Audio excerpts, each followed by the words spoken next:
세계에서 가장 큰 경제 규모를 가지고 있는 도시는 어디일까요? 우선 떠오르는 건 세계 경제의 중심인 미국의 도시 뉴욕입니다. 혹은 런던, LA, 상하이, 파리와 같은 강대국들의 도시들도 있겠네요. 그런데 의외로 이런 도시들을 제치고 GDP 기준 매년 1위를 차지하는 도시는 바로 일본의 도시 도쿄입니다. 세계 3대 도시로 일컬어지는 뉴욕, 도쿄, 런던 중에서도 도쿄는 뉴욕, 런던에 비해 종합적인 중요도는 상대적으로 낮으나 경제 규모만큼은 다른 도시들보다 우위에 있습니다. 그런데 이러한 도쿄의 지위를 위협할 수 있는 거의 유일한 도시가 바로 대한민국의 수도 서울이라는 점을 아시나요? GDP 기준 세계에서 가장 부유한 도시는 도쿄인데요. 도쿄의 명목 GDP는 2019년 기준 약 115조 6,824억 엔이며 이는 한화로 약 1,100조 원 가량의 규모입니다. 2019년 기준 대한민국 전체의 명목 GDP는 1,924조 원이니 도쿄 하나의 GDP가 대한민국 전체 GDP의 약 60%를 차지하는 셈입니다. 참고로 서울의 GDP는 2020년 기준 445조인데요.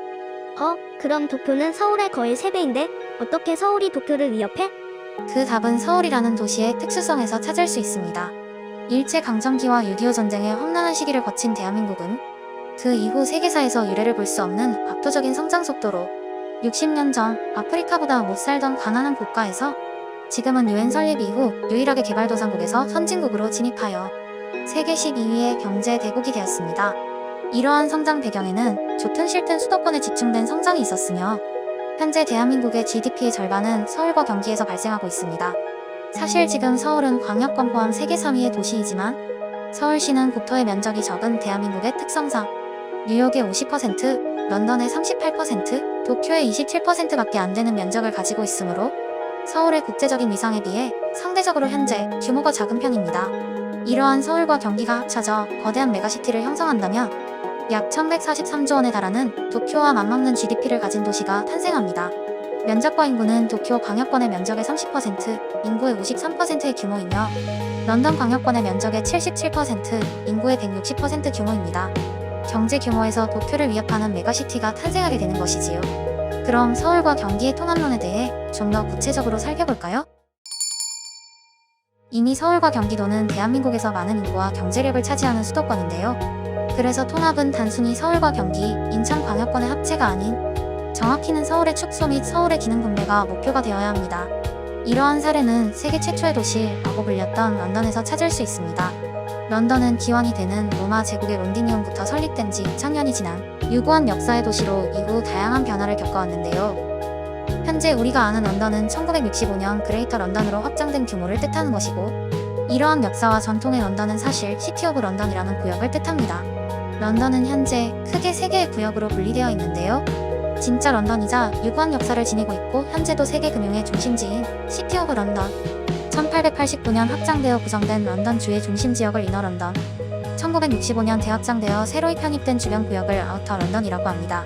도시의 확장은 규모의 증대 및 인구 밀도, 개발 분화 등 다양한 장점이 있으므로 런던은 이렇게 규모를 키워나가면서도 시티 오브 런던을 통해 가치 또한 보존한 것이지요. 시티 오브 런던은 영국에서 경제 및 정치적 자치권을 인정받는 유일한 도시로 역사, 정치, 경제면에서 확실한 도시로서의 역할을 부여받고 다른 런던들은 수도권, 광역권에 필요한 규모의 역할을 해내는 것이지요. 사실 서울도 시티 오브 런던에 해당하는 구역이 있는데요. 1394년부터 이어져 오는 한성부도성 5구가 사실 원래 우리가 칭하는 한양이고 지금의 서울은 일제강점기부터 확장을 거쳐 1975년의 규모를 유지하고 있습니다. 아직도 서울이 50년 전의 규모를 유지하며 다른 국제도시와 비교하기에는 규모적인 경쟁력이 낮기 때문에 런던과 같이 중심부를 분리하고 주변부를 확장하여 더 큰 규모와 경쟁력을 갖춘 도시가 될 수 있겠죠?